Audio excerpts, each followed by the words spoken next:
2025 intermediate పరీక్ష ఫలితాల్లో దర్శి ఝాన్సీ మహిళా కళాశాల విద్యార్థినుల ప్రభంజనం. దర్శి పట్టణంలో ప్రముఖ డాక్టర్లు doctor B Kotireddy, doctor P Jhansi గార్ల ఆధ్వర్యంలో నిర్వహించబడుతున్న ఏకైక మహిళా కళాశాల మీ ఝాన్సీ మహిళా కళాశాల. మార్చి 2025 ఇంటర్మీడియట్ పరీక్ష ఫలితాల్లో జూనియర్ ఇంటర్ ఎంపీసీ విభాగంలో 470 మార్కులకు గాను 466 మార్కులు సాధించి రాష్ట్ర స్థాయిలో సెకండ్ సాధించిన మా విద్యార్థిని దొండ్లేటి శైలజ.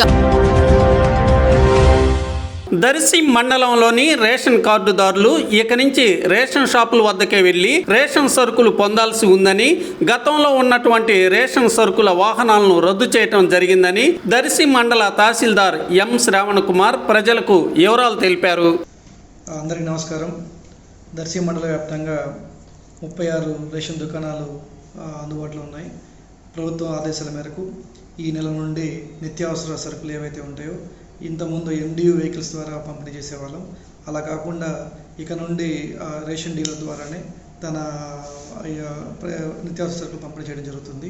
ఈ మార్పును అనేక మాధ్యమాల ద్వారా మీకు తెలిసి ఉండొచ్చు, కానీ ఇది ప్రత్యేకంగా గమనించగలరని మండల ప్రజలను కోరుకుంటున్నాను. అలాగే 1వ తారీఖు నుండి అంటే ఉదయం 8 గంటల నుంచి 12 గంటల వరకు, అంటే ఉదయం పూట అయితే, తర్వాత 4 గంటల నుంచి 8 గంటల వరకు సాయంత్రం పూట రేషన్ సరుకులు అనేది రేషన్ డీలర్ ద్వారా తీసుకోవచ్చు. అలాగే 12 గంటల నుంచి 4 గంటల మధ్య, అంటే ప్రతిరోజు మధ్యాహ్నం 12 గంటల 4 గంటల మధ్య ఈ వికలాంగులు కానీ వయోవృద్ధులు కానీ ఇక హ్యాండిక్యాప్ పీపుల్ ఎవరైతే ఉంటారో వారికి ప్రత్యేకంగా కేటాయించబడ్డ సమయం. సో అక్కడ ఆ టైంలో దాన్ని వినియోగించుకోవాల్సిందిగా కోరుకుంటున్నాను.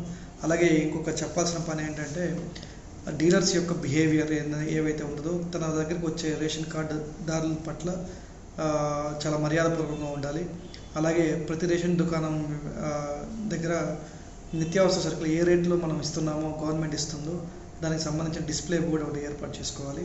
అంటే ఈ ప్రక్రియ మొత్తం కూడా ప్రతి నెల 1వ తారీఖు నుంచి 15వ తారీఖు లోపల ఉదయం 8 గంటల నుంచి 12 గంటల ఉదయం పూట అయితే, 4 గంటల నుంచి 12 గంటలు 8 గంటలు అనేది సాయంత్రం పూట, 12 గంటల మధ్యాహ్నం నుంచి 4 గంటలు దివ్యాంగులు, వికలాంగులు వీళ్ళందరికీ కూడా. అలాగే రేషన్ డీలర్స్ ఎవరైతే ఉంటారో వారు నిత్యావసర సరుకులు ఒకవేళ తన షాపు వద్దకు రాలేని పక్షంలో వాళ్ళే వెళ్ళి వాళ్ళ ఇంటి వద్దకి అందజేయాలి. ఈ ప్రక్రియ మొత్తం కూడా ఎక్కడ కూడా MDU ఆపరేటర్కి ఇన్వాల్వ్మెంట్ ఉండదు. రేషన్ డీలర్ ద్వారానే ప్రతి సరుకు కూడా లబ్ధిదారు చేకూరుతుంది. కాబట్టి ఈ మార్పుని ప్రభుత్వం ఏవైతే ఉంటుందో వారు అనుకున్న ఆశయం ప్రకారం వారు ఆదేశించిన ఆదేశాలను అనుసరించి ప్రతి రేషన్ డీలర్లు కూడా ఇది పాటించాలని చెప్పేసి మండల వ్యాప్తంగా కూడా ప్రజలు ఈ మార్పును గమనించాల్సిందిగా కోరుతున్నాను.